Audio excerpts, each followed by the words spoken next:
Welcome to a special edition of the Patio Ponderings podcast. Today we're going to take a little different tack. We're going to step away from kind of learning about people's roots because we've already heard about Hayden's roots, and we're going to spend some time focusing on Hayden's business, Frosty Bunk, where he sells direct-to-consumer beef from his beef herd. My objective of today's podcast is for us to kind of go through his genesis, how he operates his business, why he started the business, and kind of get an idea of the challenges he had, the steps he took, so that when we get to the end, I'm in a position where I go, man, Hayden's got a plan that kind of works, and it kind of changes my mind on direct-to-consumer is a full-fledged pain in the rear, based upon my experience and experience that I've had with others. And we can think back to the podcast I did at the beginning where I talked about the challenges that we had of finding a place to get the lambs butchered, in our case, and the discussion that we had with AJ Fridges from Northeast Iowa and the challenges that he had and the challenges that he sees with his customers where direct-to-consumer is laid out there as kind of a panacea, a way for people to make oodles and oodles of money on the farm without the realities of the intricacies of marketing, getting product, and all that stuff.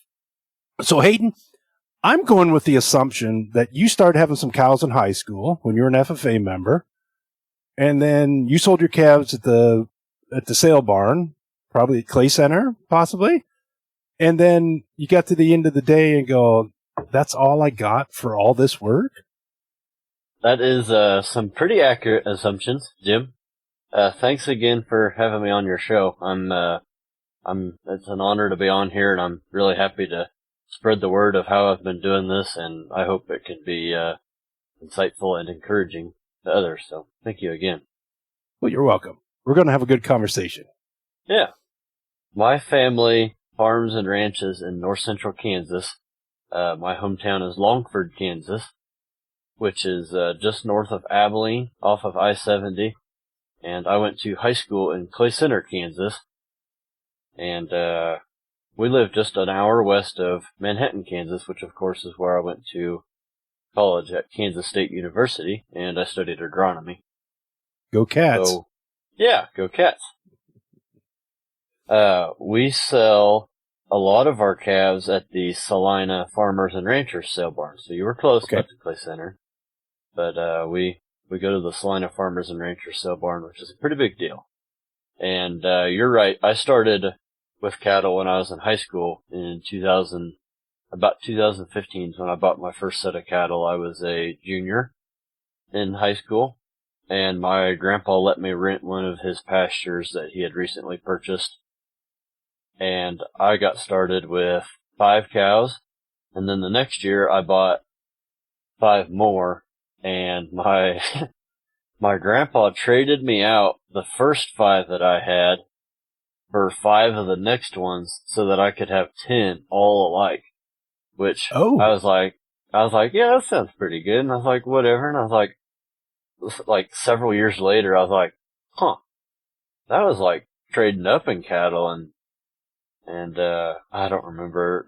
I kind of think the price went up too, or anyway, however it worked out, it was a pretty good deal for me. And that was a nice pat on the back and getting me going. Thank you, Grandpa.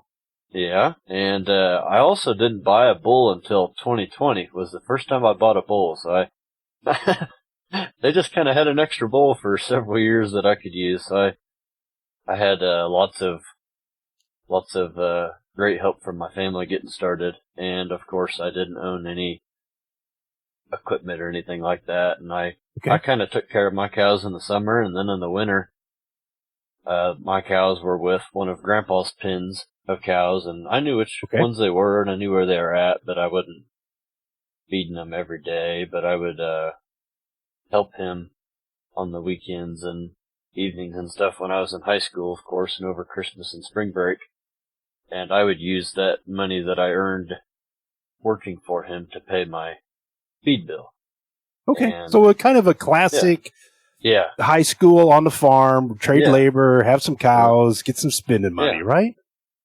Yep, that's how I got started, and when I got into college, I had bought some more cows, and my dad had bought a couple pastures over time, and Grandpa took that pasture that I was rooting and turned it into cropland. So I was kind of changing pastures and growing, and as I'd get another pasture, I bought some more cows, and then I bought another bull. And it was when I got to my third pasture, I was like, I can't buy a third bull for 5 cows on the small pasture. And like, this isn't going to work. And I started putting them all together and just keeping all the cows in one spot. And I was in college and things were going pretty good. I had made it through the cattle market going down in 2016, which was annoying because I just bought pairs for $3,200, and that seemed like an awful lot of money at 2015. And yeah, I was selling all my calves at the Salina Farmers and Ranchers sale barn. About March, we would. So you're selling them as wieners? Yeah, we'd wean around. We'd calve like on Valentine's Day, and then we would wean them Thanksgiving or Christmas, a little before Christmas, and then we would feed them at my grandpa's yard until they were about 850 pounds. And so I would get so my you're doing paycheck. some background. Okay. Yeah, we'd background them, and I'd get my paycheck about spring break every year is when we'd sell enough calves that they decided those were probably mine, and yeah, so that was It's a kind lot of fun. dangerous for a college student to Yeah. get a big check right before spring break. Yeah, high school and college, I always had a lot of money in my pocket right at spring break because that's when I just sold my calves. So you mentioned that you started right when the cattle cycle was on a downturn. You sold calves at the low. You paid some pretty good money for some pairs. $3,250 is a healthy amount for pairs. Were they 3-in-1s or just pairs? No, they were just pairs. They were Okay. I kind of think they were even 3-year-olds, so they were nice, well-established cows with calf at side. But yeah, it just seemed like a lot of money. Yeah. But I didn't know any better. So I was, That's true. worked really hard and saved a lot of money in high school. So I kind of had the money to get started, but it was, Okay. But then you were dealing with whatever the market gave you there at Salina.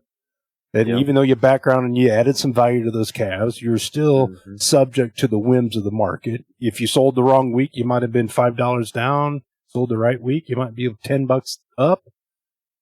Yeah. I'm sure that was frustrating. Knowing how much you look at your money and how much you worry about profitability in the spreadsheets. Was that frustrating for you just being at the mercy of the market? Yeah, it got frustrating. When my cows got a little bit older and a couple of them would die or get sick or like I'd have problems.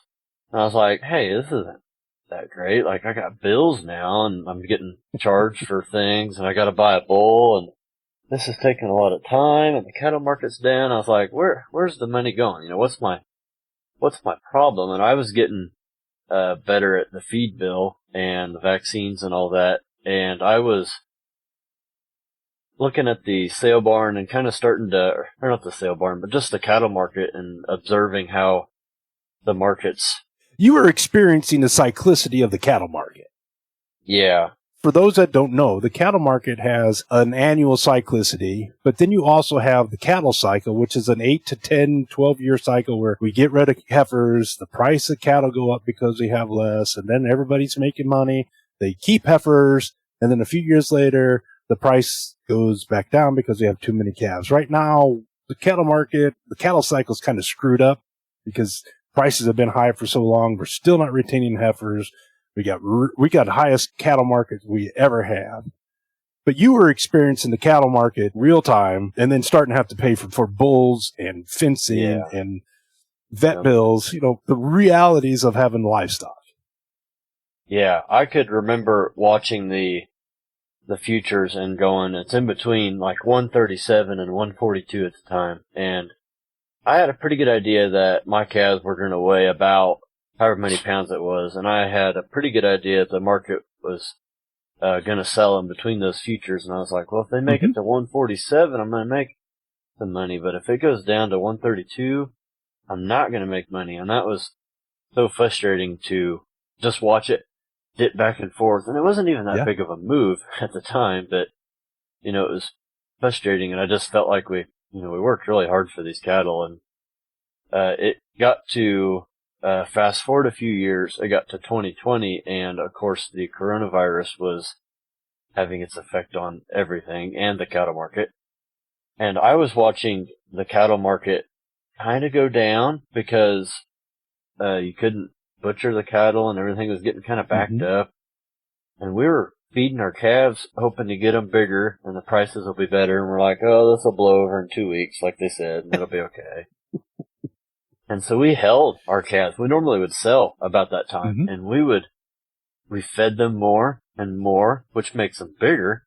And then they bring less per pound, and the market was going down, and I'm paying more feed bills. So it was like, normally you don't want to get them over $800, $850 because you don't really get paid for it. And it was just slipping. I was like, oh my gosh. And finally we just sold. And I had one of the bigger feed bills because we'd fed them longer. And the cattle market kept going down, and it was frustrating to see there wasn't beef in the stores. And I was like, this just can't be right. Like I'm done with this. And that was my I had it moment, was when there was no meat in the stores and the cattle prices were going down, and people are like, oh, it's a good time to have cows. I'm like, this is not good. Like I'm not having a good time. And you're just graduating from K-State. Yeah, I was a senior when all that was going down, and so I had a pretty good idea what was going on in the cattle market, and I wasn't ranching full time, but this was a major investment. This is how I paid for a lot. I really depended on my cattle to earn me money, so it was pretty frustrating to know that my break even was, I don't remember what it was in 2020, and that I was not getting that. That's when I said I am going to start selling beef directly to people, because this just isn't right. Well, that kind of fit the times. This tells you how small the world is.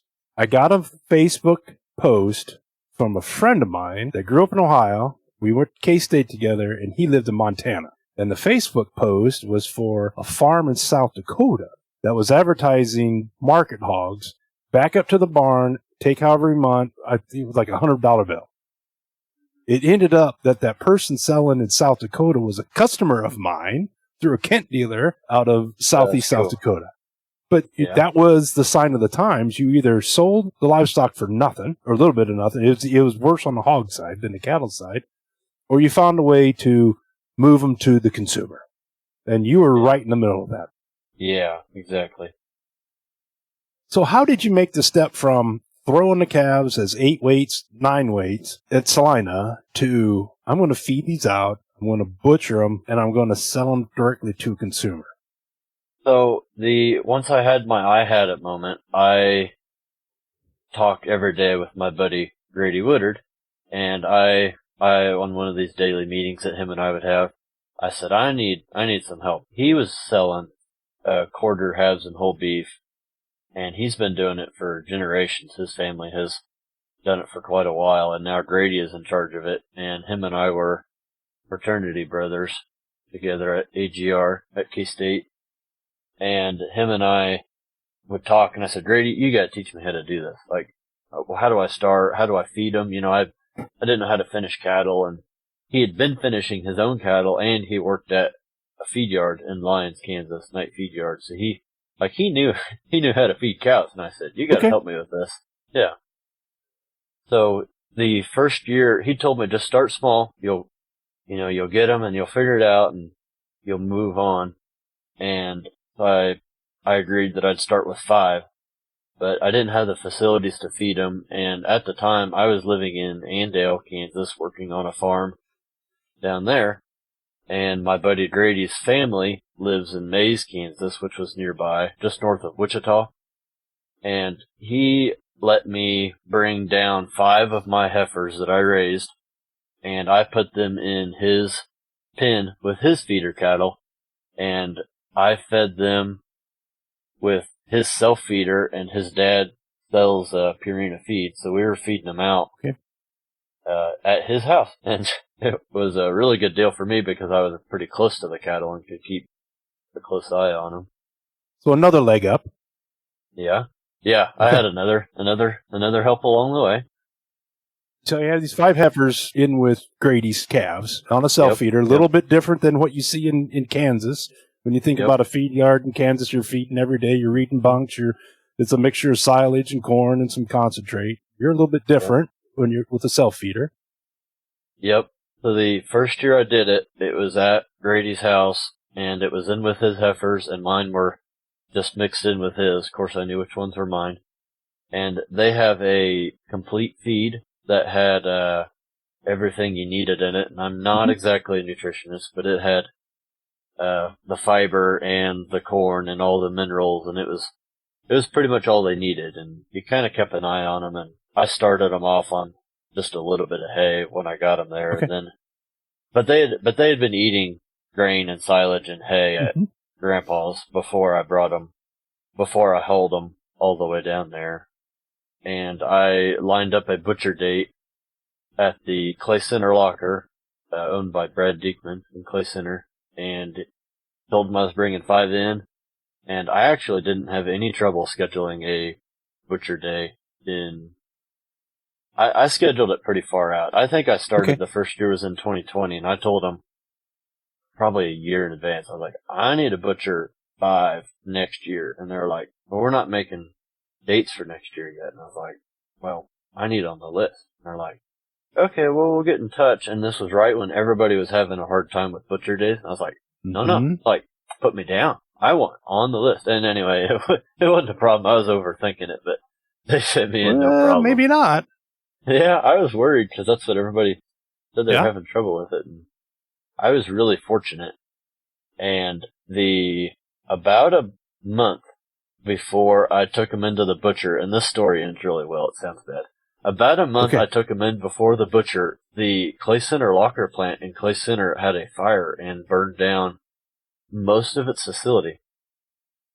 Oh, and, Hayden Heigl is sitting in Andale, Kansas, puckered up with a bunch of heifers about ready to be butchered. Yeah.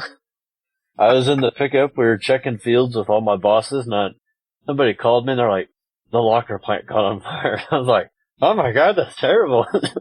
And my bosses all thought my grandparents died or something. They're like, are you okay? Like, what's wrong? Do you need to go? And I was like, no, it's okay. There was a fire, but there's nothing I could do about it sitting here in Andale. And, so that was pretty scary, but he had a backup plan at a location in Junction City, which was a neighboring town closer to Manhattan, and that all worked out really well. I actually had the first 5 sold well in advance. That was 3 or 4 years ago now, so it's kind of hard for me to remember it. But so, how did you get those sold? You sell them as halves, quarters, wholes? Yes, yep. I sell everything as quarter, half, and whole beef, and I started off by giving a little bit of a discount if you bought a half or a whole to incentivize people to buy more of them so that I could really get them sold.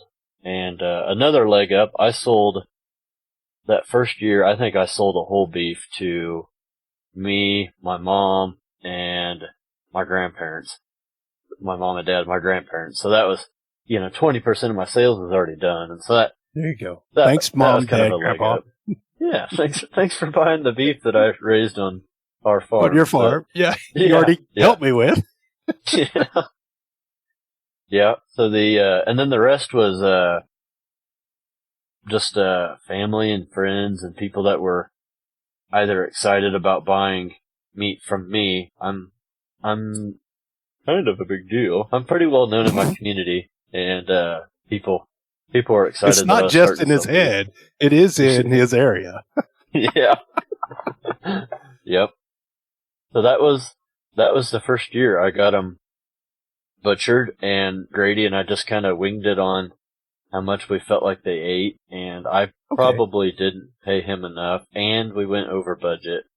And going over budget was something that I learned is going to happen about every time you fatten out cattle. A little. So what do you mean by you went over budget? During that summer, I'm pretty sure it was summer of 21 or winter. Anyway, however it went out, the price of the feed jumped up quite a bit part of the way through. And the way I was buying the feed was 3 tons at a time. Yeah. But, actually that was the second year. But anyway, it would go, I'd get it and it'd be however much a ton. And then the next time it'd go up like $20. I was like, all right, whatever. And then one time it jumped up like $100 a ton in less than a month. And I was like, huh? And I had already bought all that I thought I was going to buy, and I still had like a month to butcher. This was in the second year. I'm remembering it now. And okay. So I was like way over budget on feeding them, which is when I realized that I probably wasn't paying Grady the right amount the first year, because he just figured, well, I think they eat 1.75 tons in this many days. And we settled up and moved on. But anyhow, yeah, sometimes the price of feed goes up when you're buying it from, it was just the way the corn market was. Corn was crazy. Oh, yeah, corn was crazy. So you fed with Grady how long? So the first year, mine were with him and his pen, and then the second year, I did the same thing. I hauled them back down there. There was more of them, and Grady was starting to build on to his operation, and I actually helped him build a alleyway and second pen adjacent to his first one, and we trenched a water line and put up this steel like top rail with cable, and that was how he fenced his fat cattle in. He has really sandy soil there, and it just worked really great. So then the second year, I helped him build a pen, kinda. He did most of the work, and I kept my heifers in a separate pen at his parents' farm, and they had their own feeder. So then we could really keep track of. I knew how much they weighed when they started, and I was going to weigh them at the butcher and in between, and I knew how many head it was, and they're on their own feeder, and it was going to be better for everybody. Obviously, I could keep the feed bill straighter, but the way Grady butchers his cattle, it's like year round. And so he's kind of always adding cattle and taking cattle out, and so he doesn't have as accurate reading on how much they eat. So it was a little bit of a research trial for him and his Purina feeds. We would not call that all in, all out like we practice in the swine industry. Yeah. So you fed with Grady for how long? 2 years? 3 years?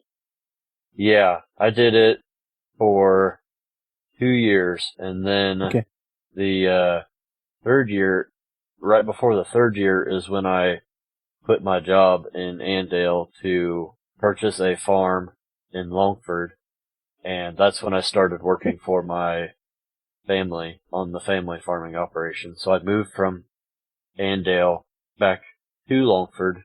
I was really enjoying my time in Andale, but Mary had moved to Manhattan, my wife. At the time, she was my girlfriend. And she moved farther away from me, and I was not cool with that. And my cows were back up here, and my girlfriend is back up there, and I was like, maybe something's not working out for Hayden here. Maybe I shouldn't be living 128 miles south of everyone else. And I hated to quit that job. I was learning so much, and it was a really well-ran farm. But anyhow, I purchased a farm, and then that butcher crop I raised on my home farm the next year. Okay.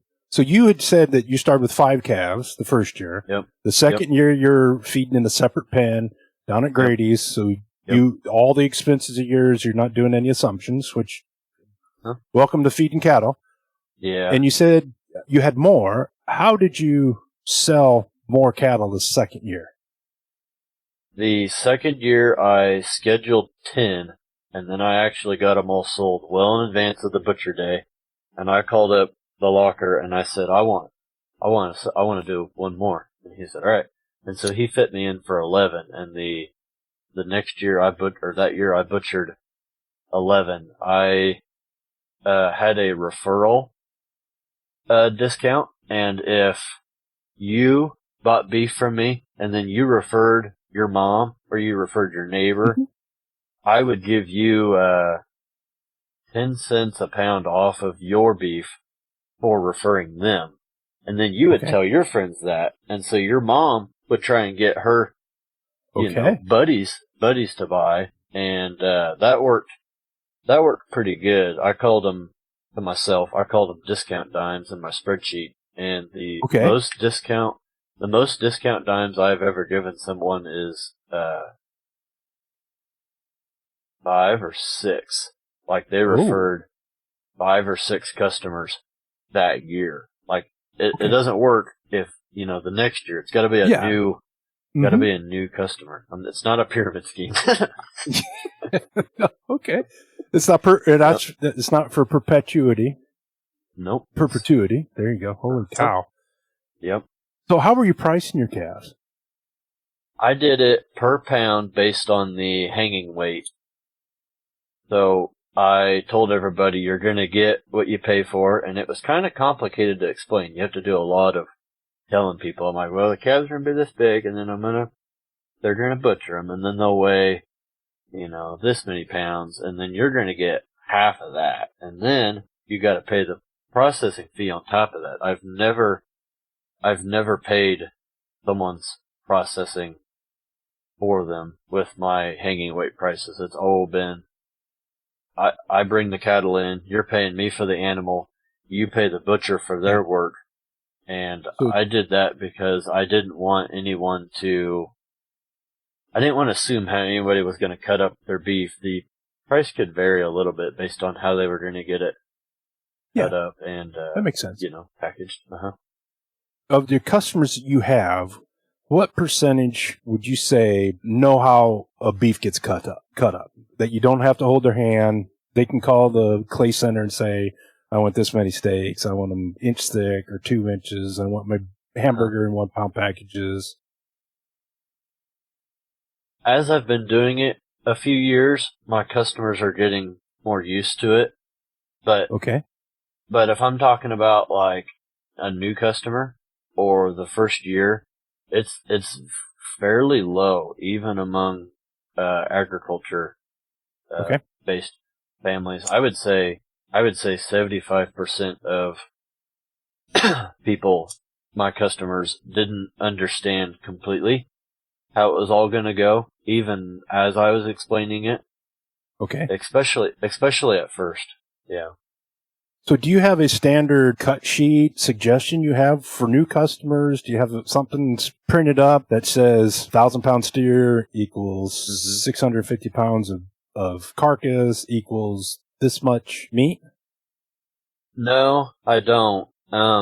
If I was explaining it how it was going to go to somebody and they were kind of getting hung up on it, after the second year, I thought to take a picture of my quarter, and I was like, this is how big my quarter was. Here's the hanging weight, so it's going to cost you this much dollars, and they have it all. It's kind of scribbled all over, but it's like, you got ribeyes, T-bones, KC strips, however you want it cut up, and they'd circle, and I'm like, you pick either one of these, and you pick packages, and then you get this many packages. Like, I got 3 packs of this, I got 3 packs of that, 4 packs of this, and so that worked out pretty good. And then some of my customers were close friends or like my old boss, and he bought a quarter and he weighed it all. He brought it home, he weighed it. Okay.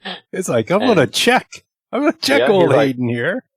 Yeah, he's like, so if I got a 185-pound quarter, how many pounds of meat am I going to get? And I was like, And to be honest with you, I didn't really understand how butchering beef went. Like, this was not something I grew up with. We sell calves at the sale barn, and the only time we had butcher beef is if we were doing 4-H steers. And so I kind of learned as I went, and he was like, I don't remember exactly how many it was. He's like, I got such and such pounds. Does that seem right? And I was like, yeah, that's pretty good. And he's like, that would make it like $7 a pound, which at the time seemed fairly high. And I was like,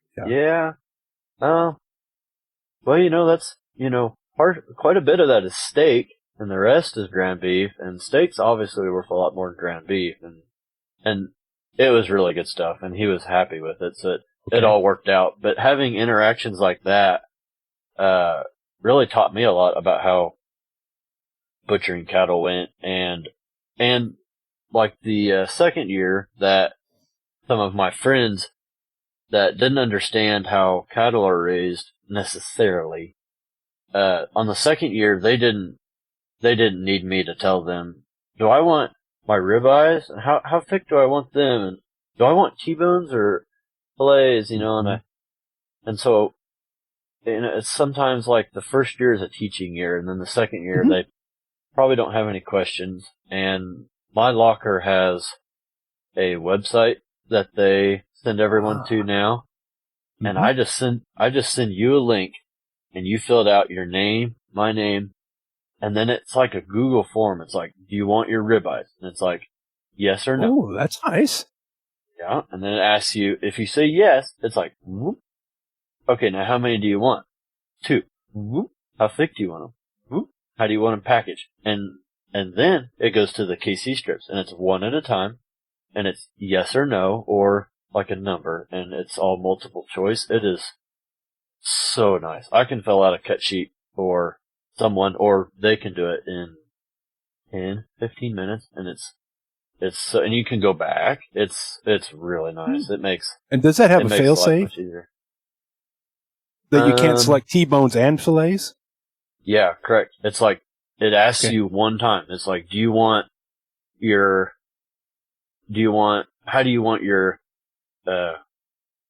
T-bones? It's like T-bone, fillets and strips, neither, grind. And so you can either get them or not get them. Yeah.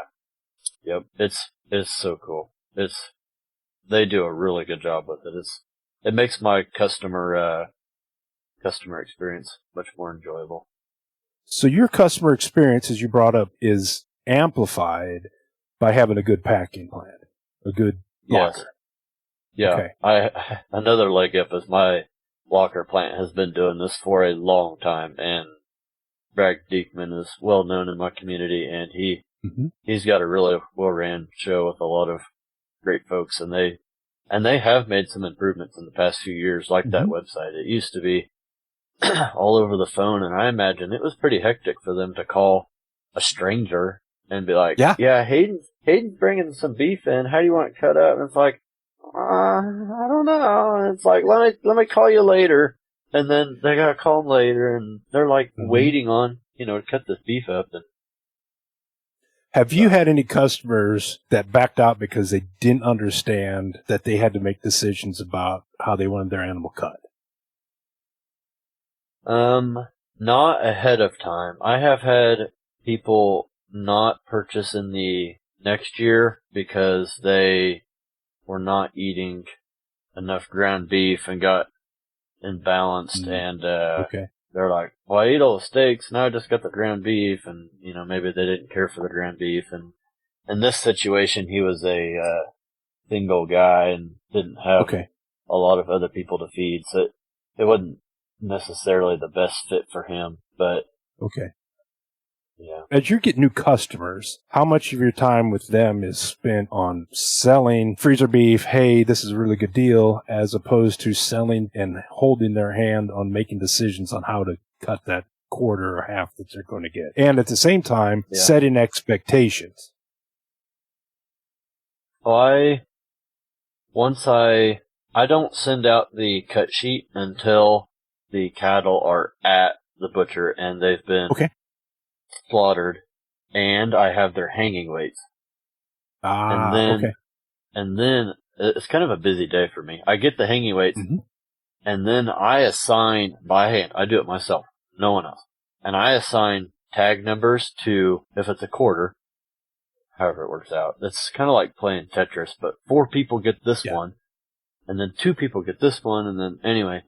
And I assign tag numbers to each person, and so then I can make them an invoice, which we'll get into later, but I can make them an invoice based on their hanging weight.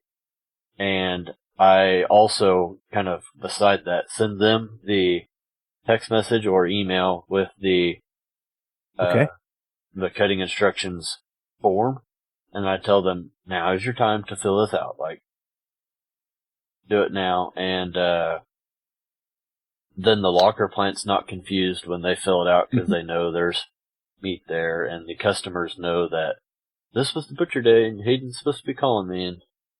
And I don't spend a lot of time with people, especially in the second year, but I don't tell them how to get their meat cut up, and the form is easy enough. They don't really need help with it, but if they have questions, I tell them multiple times, especially the people that have not done it before.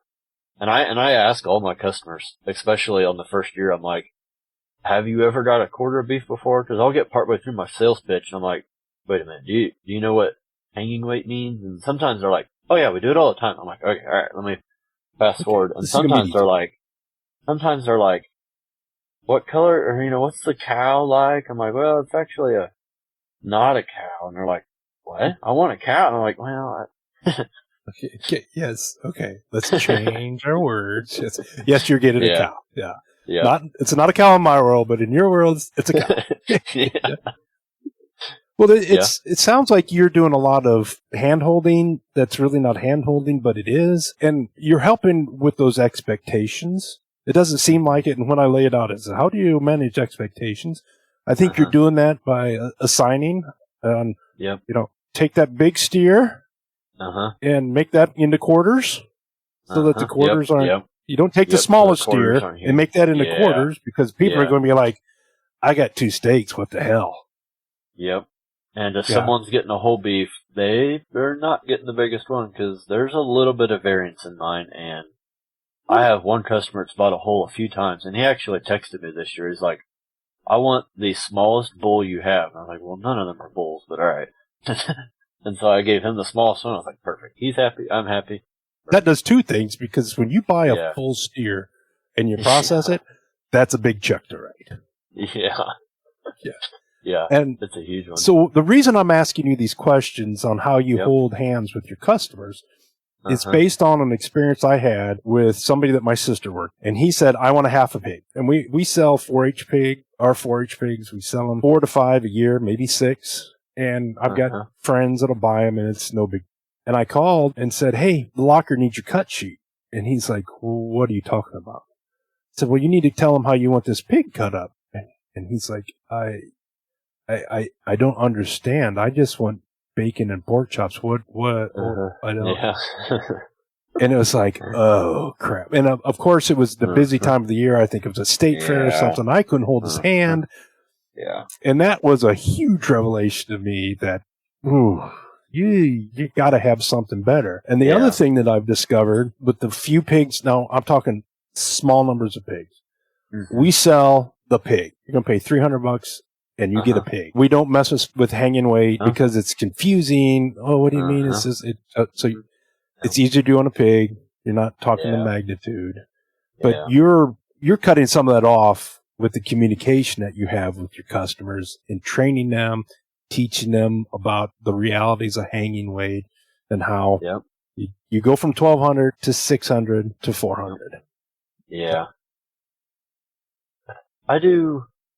It's not as much hand holding as it sounds, but I have some customers that either enjoy my leadership or they really have questions. And sometimes it's just, well, what's the difference between a T-bone and fillets and strips? And I just lean back on what I do. I'm like, well, I really like fillets and strips because those are kind of 2 separate meals to me, and I don't really like cutting the meat off the bone when I'm eating supper. And those fillets are like gold, and I don't want to serve those to just anybody. I want that to be like a special occasion. And I just tell them what I do, and I get to going on that. And I'm like, this is how I do it. No, I love barbecuing. I have a Traeger, and I cook everything. So it's easy for me to be like, oh no. I sometimes I ask them, like, what kind of grill you got? And they're like, oh, I got a Blackstone. I was like, oh yeah, you need to get it cut up this way. And they're like, oh, I just got a propane. I was like, yeah, I do it this way. Yeah. That is really good customer service that you're doing. Yeah. That a lot of people would train you to do that, but you've just kind of come along it organically because you've just had customers ask questions. Yeah. My dad works at Wilbur Ellis, and he has sold fertilizer and seed and chemical most of his whole life to farmers that didn't totally understand how it all works. And so my entire childhood has been riding in the pickup with him. Yeah, it's this many ounces for this, and no, you gotta put this one in first, and just, yeah, you can come get it now. No, don't spray it till your corn's taller. And so I just, spent my entire childhood working with people in customer service, and I got a lot of that from him, and and I enjoy working with people, and I love selling beef, so it's a little bit fun for me. But then, as my customers get a little bit more mature, like in the third-year customers, I don't hear anything about their cut sheets. And I'm like, hey, you liked the beef this year, right? And they're like, oh, yeah, that's great. I'm like, okay, just checking. Haven't heard from you in a year. The check cash, so it must have been okay. Yeah, you sent me the money. You don't owe me anything. Yeah, good. So you started with 5 heifers that you fed when you were down at 11. Andale. Yeah. And now you're up to how many a year? I had 14 in the third year, and then I actually scaled back this year, and it was almost like I skipped a year. I didn't butcher anything in 2023 because I moved my calving date, and that made the heifers not as big at the same day. Okay. And then they weren't big enough, so I moved it back, and I had to miss deer season. My locker is very busy around deer season, and you cannot get a beef date around deer, or I couldn't, and that's fine. And so I kept feeding them, and so actually I had just had my butcher date at the end of January this year, and I was scheduled to do 12, and about 2 months before the butcher day, one died. No, that kind of cut down on the sales, and so then I butchered 11 this year, and the only reason I decreased from 14 to 12 is because I started exposing my heifers to a bull, and I started out with 24 of them last summer, and 10 of them got bred, and so then I had, however the numbers worked out, the ones that didn't get bred were the ones that I was gonna butcher, and that's how I came up with the 12. And I gotcha. But I just didn't have as many, and so I took that as it's kind of a mistake. Like, I need more. I got rid of customers last year, and I was like, that's not right. So next year, we're starting out with, this year we're starting out with 30 heifers, and I'm hoping to get, I want 15 bred, and I want 15 open, and hopefully there's more open, which is kind of funny because most people breeding heifers want to get them all bred, but I'm happy either way. Yeah. So you have made the decision that the only calves you're going to sell to your customers are ones you raise. Yes. Yep. Okay. When I started doing this, my goal as a rancher was, I don't want to depend on the market. I want to set my price. It's not that I want to screw people, but I just don't want to watch the market fall right when I want to sell them. And I can pick my price, and I'll be able to charge myself what I feel like I earn for my time. And, so you're not going and buying some calves to make sure you have 15. Yeah. Yep. Okay. I started out by just having my own calves, and my goal was to butcher all of my own calves. I was like, I want this to be I was only cow-calf pairs at the time. I was like, I want to raise calves, I want to butcher them, and then go to the next year. And that'd be so cool if I could do all of mine that way. And at the time, I had 28 pairs, and I was like, yeah, that'd be cool. And it'll take me a few years. And long story short, I started getting rid of cows, or they started leaving the farm because they died. And,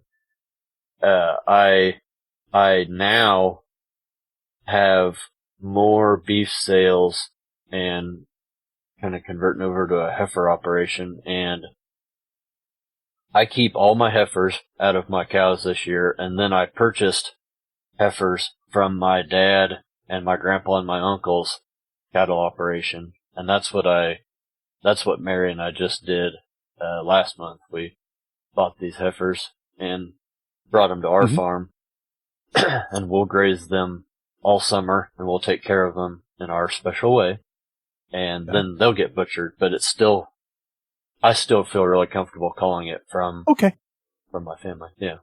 But you're not like, oh crap, I'm a steer short, so I'm going to go down the Salina and get one or two out of the Nope. lot. Yep. Okay. Nope. They are only my family's.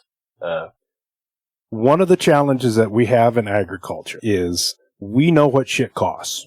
Mm-hmm. It doesn't matter if it's talking about what you put on your corn and your milo ground. You spent $75 for nitrogen, you spent $50 for seed, and you spent $35 for herbicide.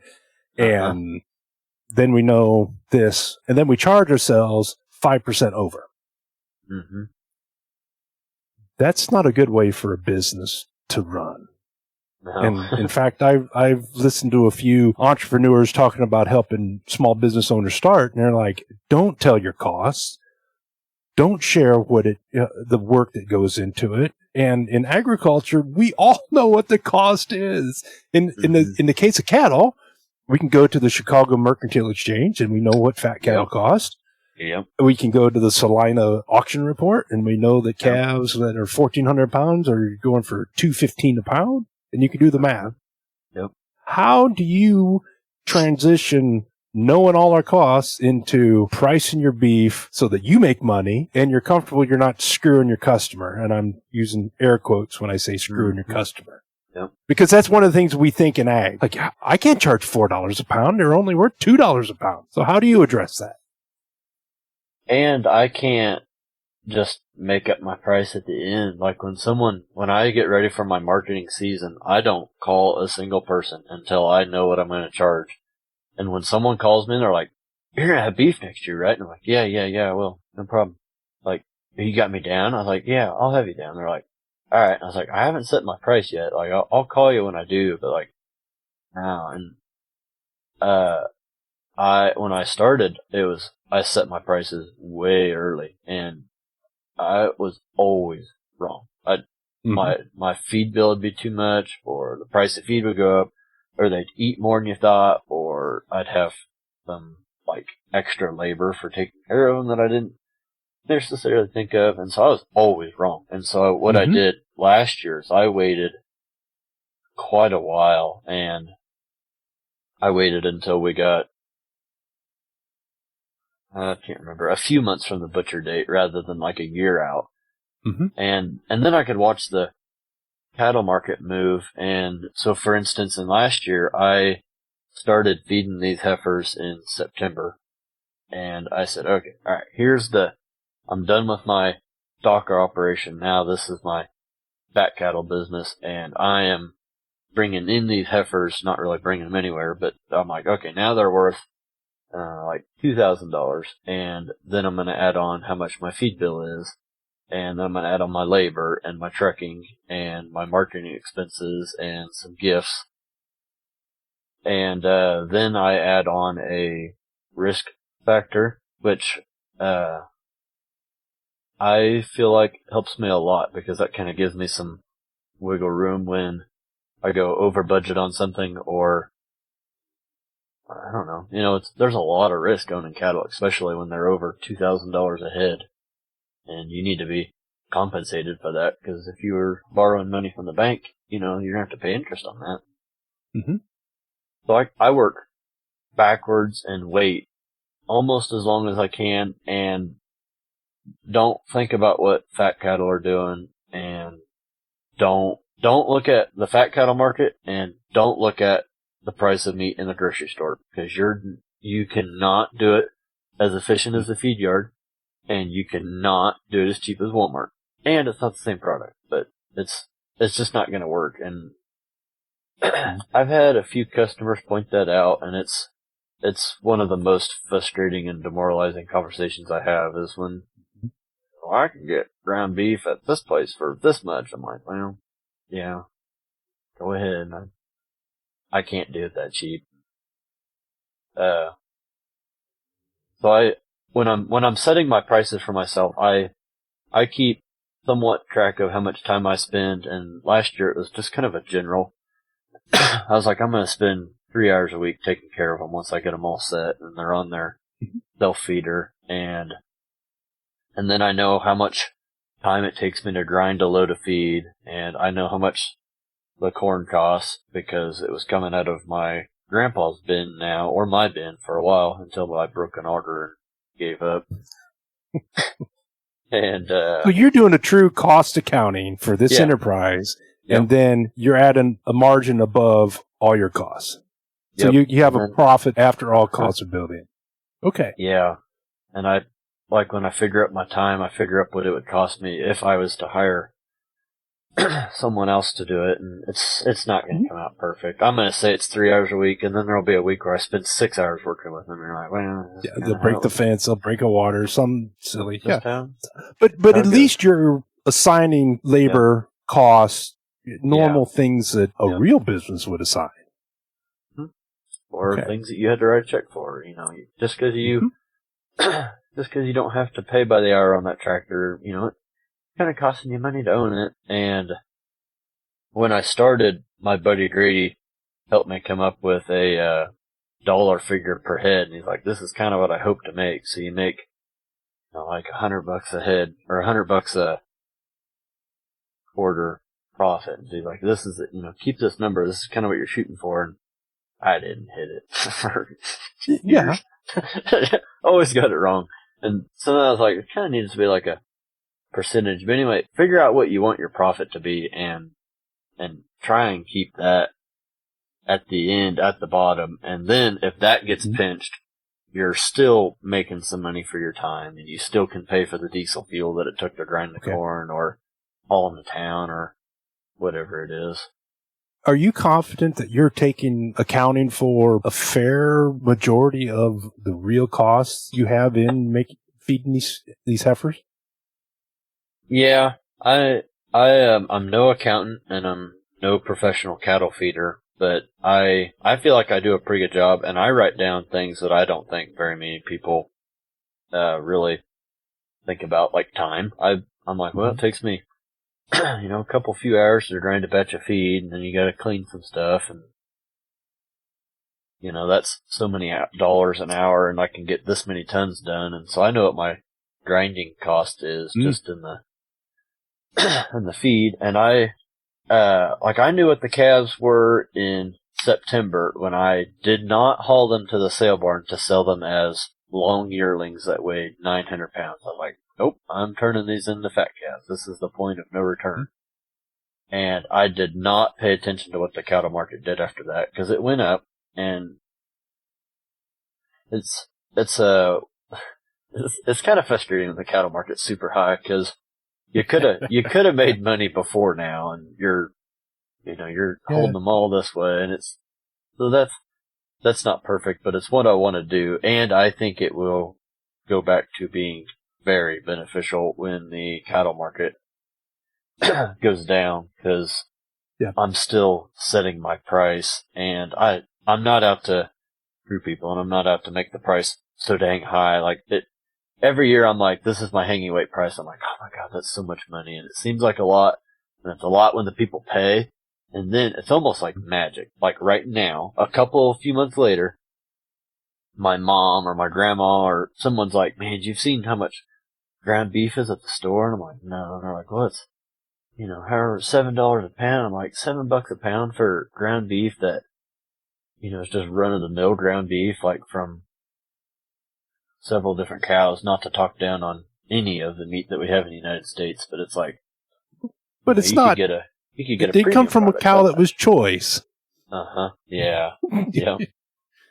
Yeah. And it probably did not come from a cow that was less than 24 months old, or calf. So, there's some truth in there that is tough to talk about, but yeah, you can, $7 for ground up dairy cows is kind of hard to swallow. Yeah. Yeah.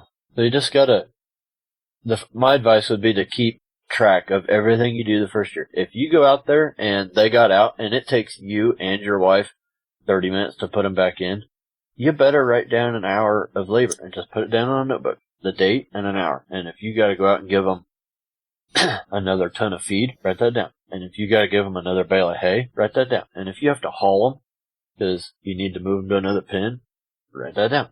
And how many miles is it to your locker, and how long does it take you to get unloaded? Just write everything down, and then you'll really know, and then the next year you can know whether it's going to take you more or less time. Hopefully it's less time and less on the overheads because you're getting bigger. And as I start to butcher more at a time, and I take everything in on one butcher day, so that my cost per head on the things like trucking and time are, as I get to be more, it'll get more advantageous because I could probably take care of 20 in the same amount of time that I can take care of 10. Have you considered doing twice a year? Yeah, but that would change. That'd mean you have to change your cabin schedule. And that's when I thought about adding another one because I could take some of my dad and grandpa's biggest steers and like jumpstart them. They calve earlier in the year than I do. And some of their biggest calves, which is what I used to do, I would take my biggest calves, which was just like theirs, and I'd butcher them in the late summer, and I'd be feeding corn all summer long.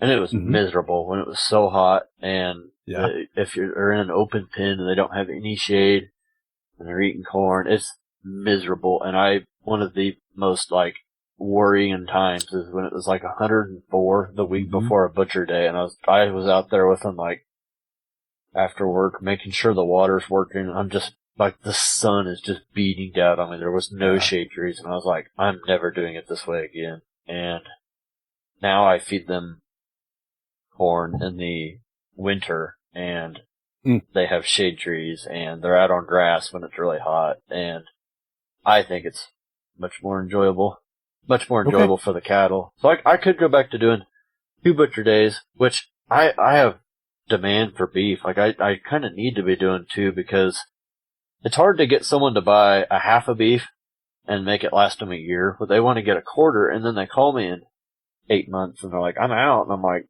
you have to wait 4 or 5 more months, and they're like, okay, well, I'll just go buy beef somewhere else. I'm like, well, sorry, we get a half next year, and they're like, well, I don't have the freezer space. I'm like, go get a freezer.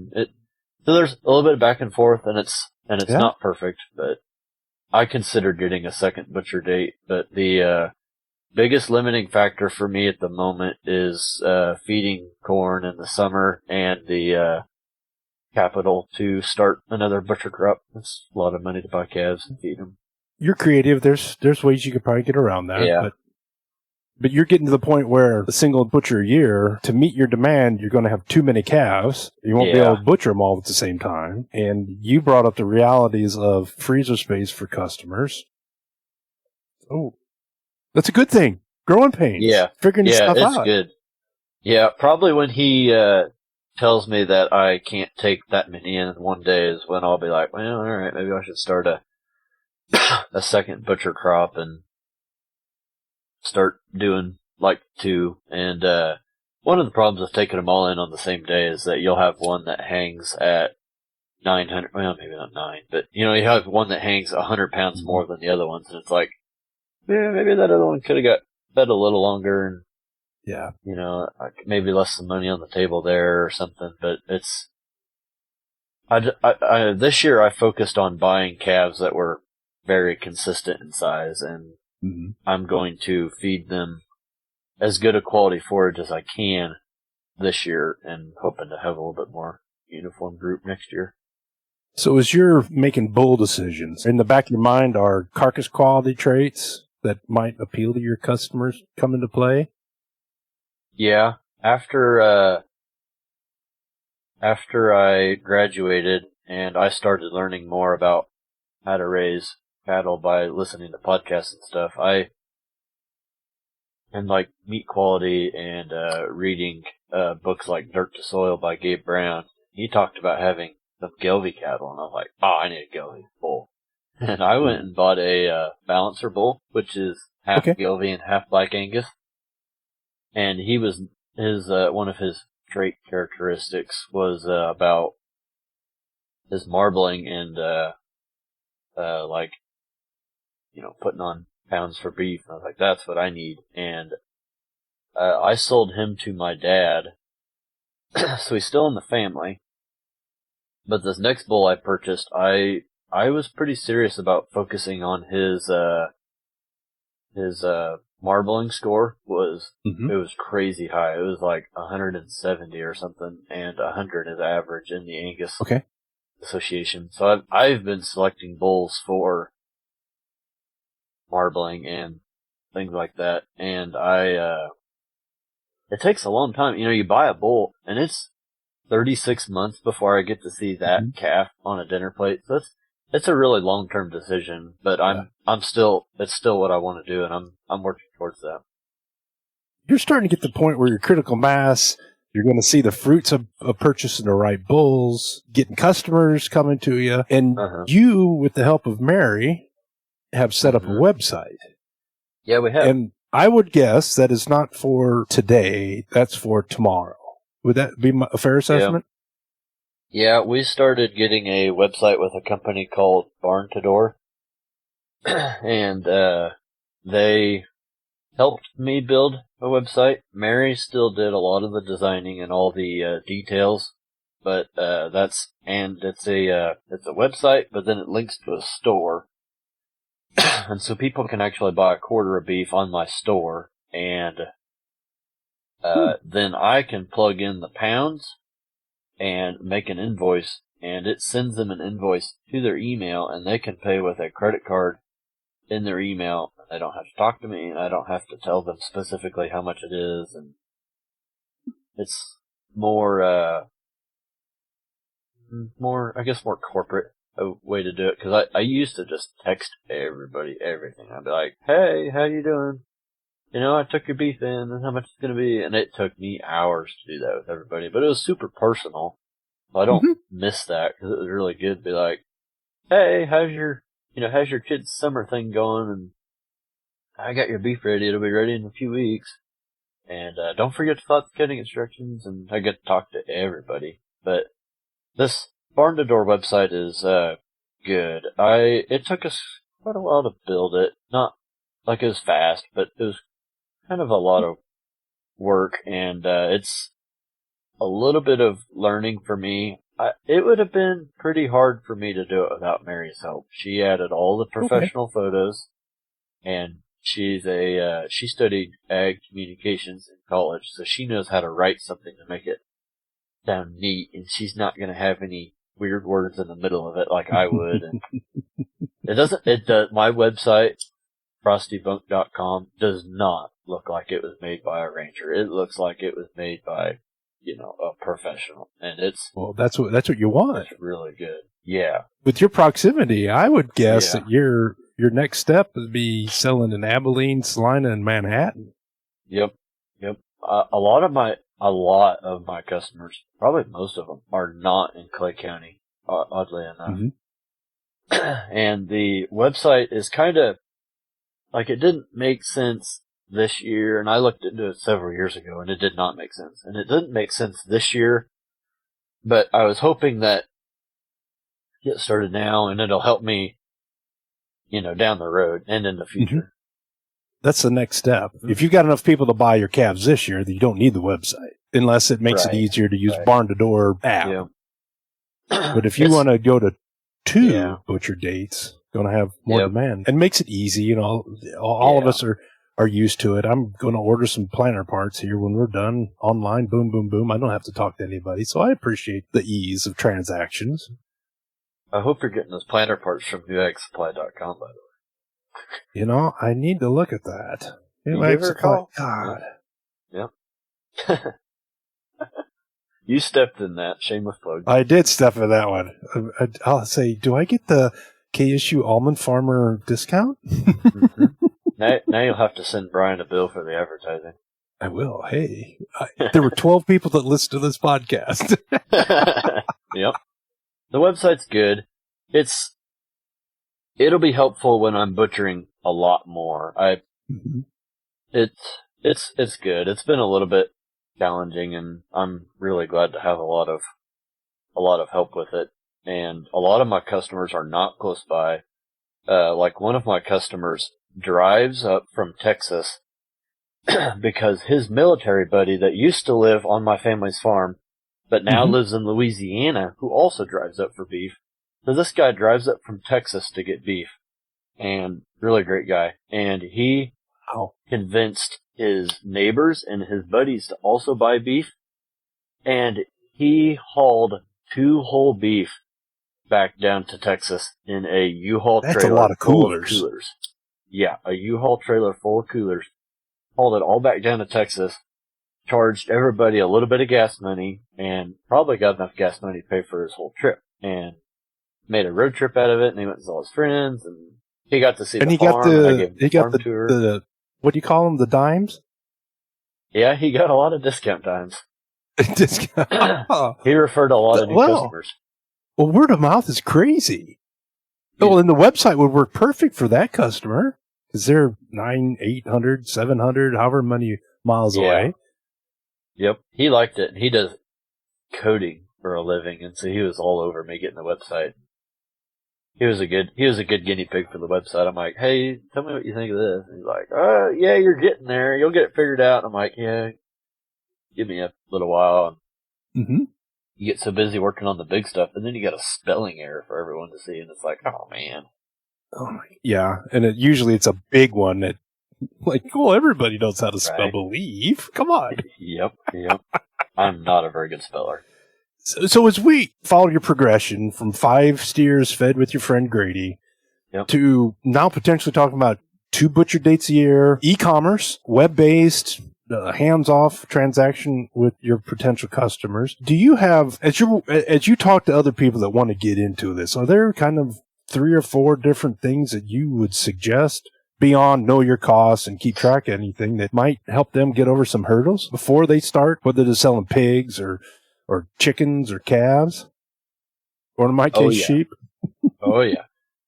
This is my hobby, and it's my passion, and I study it like all the time. Always listen to podcasts, and I listen to other people that do it. And when you start, pick enough to start with, and then get going on it, and sell quarters, halves, and wholes, or however it works out for their species. But I would recommend, do not deliver the meat. Make them pick it up from the butcher and make them pay their own processing. My customers that I've surveyed have actually preferred to pay their own processing, and I don't deliver any of the meat. It's not in my hands. It's not in my pickup for it to get hot. It's not for me to forget a box. I don't have to drive all over Kingdom Come to my customers, and that saves a ton of money. The delivering the meat thing, that would probably be one of the things that I think people don't realize how much that costs. You drive a pickup around all day long and pick up all that meat. Oh yeah, and you didn't pay yourself at the time. I respect the people that do it, and if they've got it figured out and it works for them, that's great. And if that's someone's deal breaker is that they want their meat delivered like Amazon, okay, I'm not doing that currently for my customers, and that has been really good for me. And I would recommend to take everything in on the same butcher day, because it costs an awful lot of money to haul 1 head into the butcher or 3 head into the butcher. You need to be taking 5, 10 at a time, depending on how far your butcher is too. If you have one close by, it's not that big a deal, but I have to go 30 or 40 miles. So how do you schedule with your butcher? How far in advance? I would schedule out far as in advance as you can, and once you get kind of a reputation of doing it and you don't move it around a bunch like I have been, like they know that I'm going to have more next year, and it's going to be the last week in January, just like it was this year, but it'll be next year. And then I'm going to call him probably, I might touch base with him pretty soon, but once I get done preg checking my heifers in like last of July or maybe first part of September after almond harvest, in California, I am going to call him again and be like, all right, my goal is to do like maybe 18 this year, depending on how it goes, but I'm going to call him up and be like, I'm bringing 18 in. I sure hope that's okay. And if he says that's too many in one day, then I'll probably say, all right, let's do 10 on the first day, and I'll take the 10 biggest, and then give me 3 weeks, and I'm going to feed the next 8 or 3 more weeks to get them a little bigger. And that's pretty likely what I'll do next year. And you got a trailer load both ways? Yeah. Okay. Yeah, we have a 30-foot, 33-foot triple axle livestock trailer, and the year that I hauled 14 ready to butcher heifers on there, that was pretty full. Like, you probably couldn't have got 18 of them on the trailer. They take up a lot of room when they get that big. Like, it's as they much all as a had cow to line up. Yeah. Have you ever seen black sardines? Well, you had them that day. They get in there sideways, and they're like belly to belly to belly to belly all the way back. They're not standing forward and backwards. They get in there and they're sideways, and they're not tight. I do not hold any of my cattle tight at all. But still, it's tight. Oh, yeah, that's a lot of weight. Yeah. Well, when you put your F-150 on it, it'd be all right. Yeah. I borrow a EcoBoost dually from my dad all the time. Yeah, you can get the Eco or you can get the Boost, and if you're going to pull a trailer, it's the Boost, not the Eco.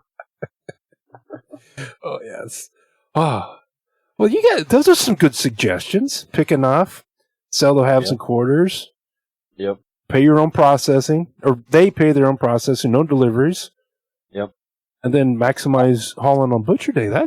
Those are reasonable things to do.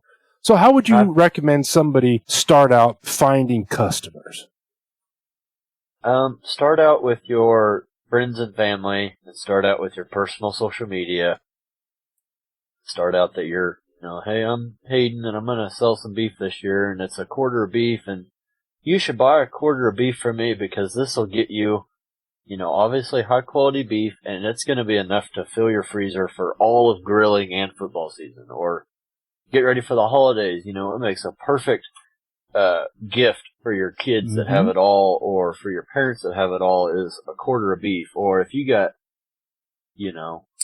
4 kids and or however it is, get a whole beef and split it up with your whole family, and that's Christmas. You could spend a few grand, $4,000, and now you don't have to buy gifts that don't last very long, and you've got, some really good beef. One of my customers did that. They gave each kid a quarter, but they split it with another sibling, so it was like they each got an eighth, and they did it all at their house. I did not. They can split up however they want. They did their own splitting. Okay. Yep, it worked out really good. But I filled out for her. I filled out 3 separate orders of a quarter, so she can get them all cut up separately with different names, and then when they get to her house, she can split them up. That worked really good.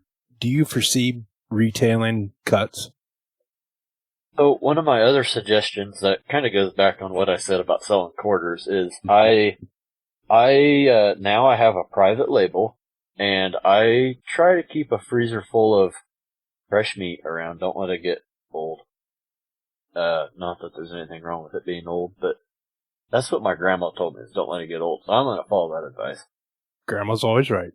Yep. And so I keep ground beef with my private label on it, and people just kind of know that I have ground beef, and of course it's on my website, and the perfect way to get someone to start is sell them 5, 10, 20 pounds ground beef, and then they'll like it.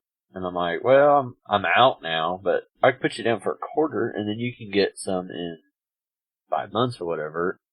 And I was getting the ground beef by butchering my animals that didn't make the cut, like a heifer that didn't get bred, or a cow that was in very good shape but just didn't get bred. Yeah. I will butcher her, and that's like steak burger. I'll turn it all into ground beef, and that is very good ground beef. And yeah, you got a nice fleshy cull cow. Ooh, that's good burger. Yeah. Yeah, that makes good ground beef. So I would keep some ground beef around, and my locker puts the private label on there for me, and just kind of sell a little bit out of your freezer. Sell 10 pounds to somebody, or donate it to a fundraiser, and hope that somebody sees it, or just get some meat in your freezer. Not a lot. and start divvying it out. And before your butcher date, just start sharing. Once you say that you're going to butcher 5, you got to find a way to sell them, because taking them to the sale barn is not that great of an idea once you do all that work. Friends and family is a good place to start. Yeah, and if you have extra, your local locker may, in some cases, want to buy those extras from you. You know, like 1 year I had 14, and I didn't get that last half sold, and I was like, I don't know what I'm going to do with it. And I called the locker, and he'd asked me once if I had any extra, and I was like, no, you know, I want to sell it all to my customers. And I was like, hey, I've got a half left. And he's like, really? And I was like, yeah. And, you know, we worked out a deal, and it was, you know, not. Did you get some discount dimes? No. Yeah. He's kind of like, well, this is, you know, kind of what I think. And I was like, all right, that sounds good. You know, there's nowhere you can take a half a beef. No. It's like, yeah. It's, yeah, I was like, yeah, if you would buy that and sell it at your store, I would really appreciate it. So, I've made a couple of mistakes. I tried to sell. This is supposed to be a happy story or a happy episode, so I'll keep it short. But I had a disaster. I sold some ground beef to a lady, and she owned a store, and I was like, oh, we ought to, you know, sell my ground beef at your store. And she's like, yeah, that'd be great. And we worked everything out. And I was nice about it, and I made some signs, and like I had the label, and we worked out a price, and like we had an agreement. And then I kind of showed up, and he's like, oh yeah, I'll pay you later. And I was like, no, it's in and out.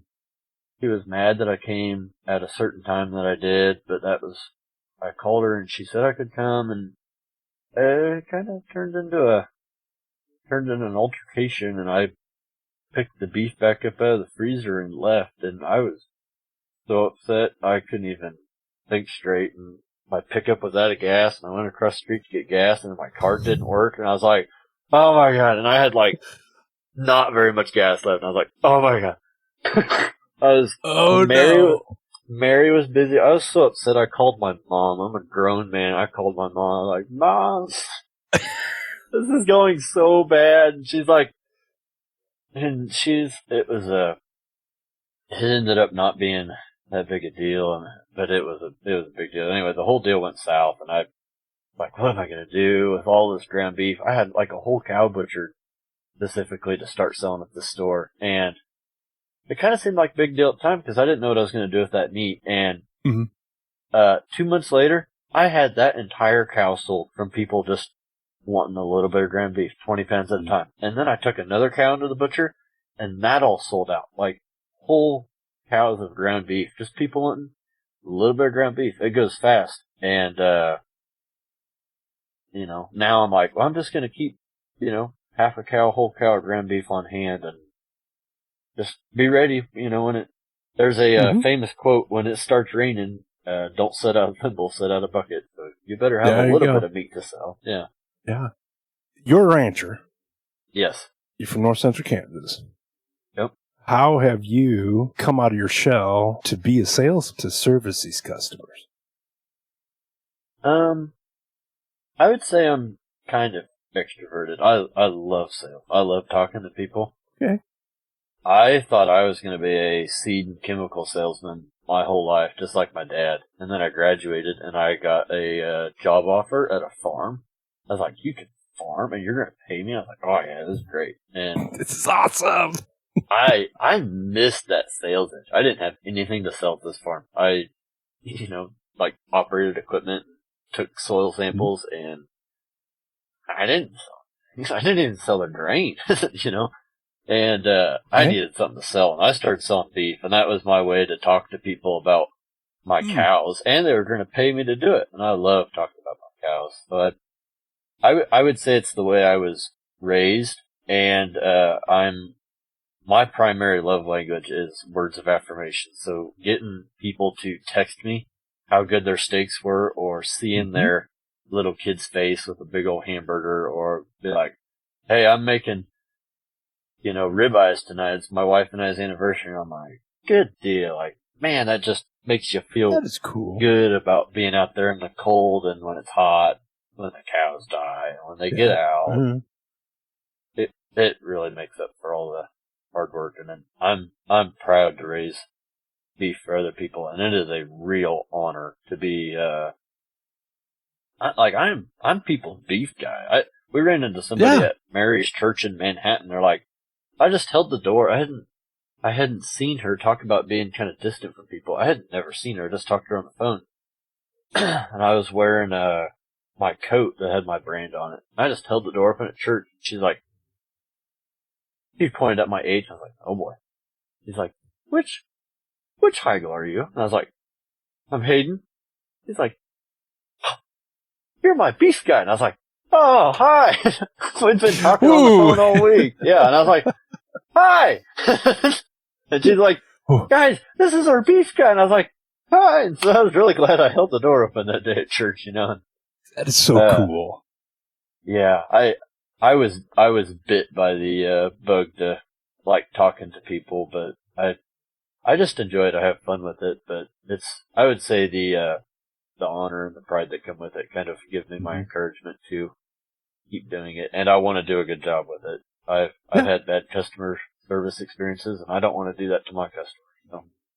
But I think the bottom line, when we're talking about the overall experience that you have, it's not easy. I mean, if you want easy, feed the calves, take them to Salina, and forget about it.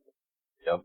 The element weaning. There's a lot easier things to do than raising your own calves from cow-calf pairs, birth, weaning, stocker, butcher. Like, it is not easy. And I talked about how hot it was one day when we were loading out calves, and Mary come down and helped me. And I wanted to get these calves to the butcher early before it got hot. Mm-hmm. And I wanted them to be at the butcher at 6:30, first one in line, and then I needed to get back to Andale so I could be there to help work on pivots. I didn't want to let my boss down, and that's a 5-hour drive in a car. And Mary and I we're getting ready to leave. She's like, "What time are we going to get up?" And I was like, "Oh, don't worry about it." It was like 11 o'clock at night, and I had my alarm set for like 2:30 or 3 in the morning. We got up early, and we had these calves on the trailer by 4:30, and she followed me in case I had vehicle troubles, and she was living in Manhattan, so she was going back to work. And then, we got to the butcher and everything was fine. And then another time this year, it was -15 on the day we were going to load them out and take them into the butcher, and that's the day you gotta take them. Like, you can't be like, oh, wait, next week. No, that's like, that is your day. You gotta get them things there. And, my dad was gonna help me load them, and Mary. And my dad went outside at 5 a.m. just to start his pickup because he was pretty worried about it gelling up. And it was 15. I called him at like 6:30. I was like, the pickup started, right? I didn't have to have him there for a while. It actually was nice, but I was like, he's like, yeah, I started at 5, and I was like, oh, it's been idling for hours. I'm going to have to pay you extra for these calves just to pay for the tank of diesel fuel. Yeah, and another challenge. I had a nutrition problem. You would know a lot about this. I did not, and I had a major acidosis problem. I let that feeder get empty during fall harvest. I don't exactly know. And they got to where they were not having the corn they were supposed to. And I filled it back up, moved on, busy as hell.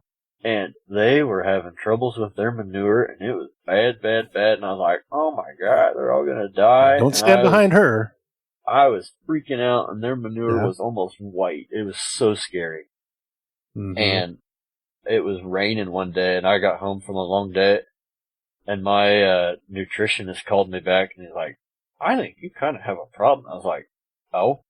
He's like, you gotta mix this sodium bicarbonate in your feed. And I was like, alright. What? He's like, you gotta do this like right now. And I had just got home from town, and I walked inside, and I was so tired, and I was like, Mary, you gotta go with me. I can't stay awake. And we went all the way back to town, got the sodium bicarbonate, drove out in the rain, walked through the mud. Mm-hmm. She held the ladder while I crawled up there in my raincoat, and I mixed that stuff in there, and it really did turn them around. I would also recommend to have a nutritionist that you trust on Even call. a swine nutritionist could help you with that one. Yeah, I called Grady about a lot of stuff, and he was like, yeah, you kind of got a problem. Anyway, I got that straightened out, but that was almost a mistake with, 5 digits on. Yeah, you could have had belly ups. Yeah. It'd have been bad. Bad. The one that died was well after that acidosis problem, so I'm not exactly sure why he died, but anyhow, I've only had one die in the butcher stage of the game in the 3 or 4 butcher dates that I've had now. So I knew it was going to happen. I was like, if it happens on the first year, that's really bad. If it happens on the second year, that's pretty bad. And the third year, I was like, all right, well, like the other 2 years, you didn't have one die, yeah. And then I made it, and then one died this year. And I was like, oh my gosh, that was thousands of dollars. But it's like, okay, we've been doing this for a while now. Like one, and I kind of had to cut back on sales. It's like, oh crap, somebody that got a half probably gonna need to get a quarter. And I had to raise my prices because of the cattle market and all the other things that we talked about. And I had a couple of customers back out because they weren't comfortable with the price. And there was a couple of customers that were not very good to work with, and I just kind of didn't say much about having beef. Just kind of quiet quit them. Quiet quit. Oh no! I'm sorry, I never got your text. Oh, I forgot about. Yes, I just kind of. Yeah, maybe next year. So maybe next year. Yeah, there are a lot of challenges between the marketing and the pricing and the production, but the pride and the honor that it brings and the stability in my budgeting for the year. How much money am I going to make? How am I going to make my land payment on my farm and my house? And I kind of think it's the way to go. It doesn't. This is a weird year, especially in the cattle market, to say you should sell direct to consumer. But 3 years ago, it was making a ton of sense. When this cattle market changes. Yep. And then I'll be able to lower my prices, and people will be like, your beef got cheaper? Because I would probably wager that the grocery store prices are not going to come down very soon. Well, that's a whole nother podcast, and we'd have to go over to Manhattan and grab like Dr. Schroeder or Dr. Parcell and talk about that. And I don't think we want to get that deep into marketing. Yeah. Well, Hayden, this is great. And as you've been talking, I've been thinking in the back of my head, I think we might be able to make a run at this freezer lamb market again and do a little better than we did in the past. Yeah. I hope you do, and I hope you have success with it. I hope someday to have sheep, and I think that's pretty cool, and I hope you start selling it again, because you live closer to more people than I do in a more dense area, and there's a lot of people to feed in your area, and there's a lot, you can grow a lot of food, but there are a lot of people in any town, there's a lot of people to feed, and they're buying their beef somewhere. Yeah. They're buying their lamb somewhere, or they're not buying lamb, and they should be. Well, when you go to Costco and you can buy a whole goat or a whole lamb in Fort Wayne, Indiana, that was butchered in New Zealand for $6.50 a pound, $7.50 a pound, whole carcass. Mm-hmm. I'm thinking, and my lamb's better. My son, I believe you. My son works for a company that sells lamb. From Australia, and he brings home lamb, and it's nice. You get like a French rack.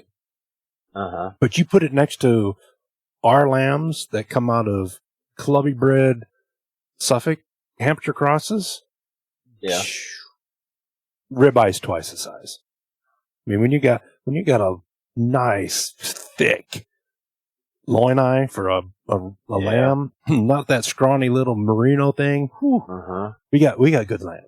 So I need to come. You're getting me excited about this. I need to have some lamb, because we can have like lamb. I didn't know I liked How lamb far until I had good lamb. Well, there you go.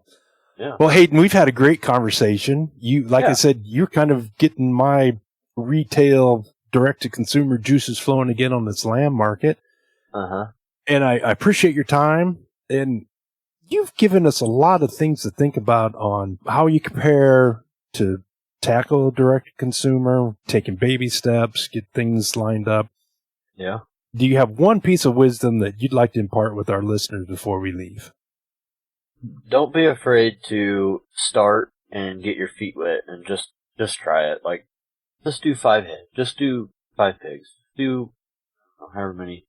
Just do some and start. And if you hate it, you don't have to do it next year. But once you start doing it, focus on taking care of your good customers. And if you get to if you only want to sell 10 head a year, then get to that 10 head and don't advertise and find someone else that also sells beef and start funneling the people, That's to a good them. point. And yeah, and you don't have to do it huge, and you do not have to do it big the first time. Make it work. Know your costs, but you're not going to know it, especially in the first year. Write everything down. For everything you do, every minute that you spend, every water float that you buy, every chain that you buy, just write it all down and make a spreadsheet. Cool. Yeah. Well, listeners, this has been a great episode, a little different than what we typically do here on Patio Pondering. We'll get back to talking about people's roots and how they formed them, but Hayden gave us a lot of things to think about on how a farmer approaches direct-to-consumer sales, I should say a rancher, and how he services his customers and the baby steps he took to build his beef business. We'll have links in the description to not only frostybunk.com, but also to Hayden's candle business. Yeah. And we'll also give a plug to his wife on her photography business. It's been great talking with you, Hayden. And to my audience, thanks for the follows and thanks for your comments.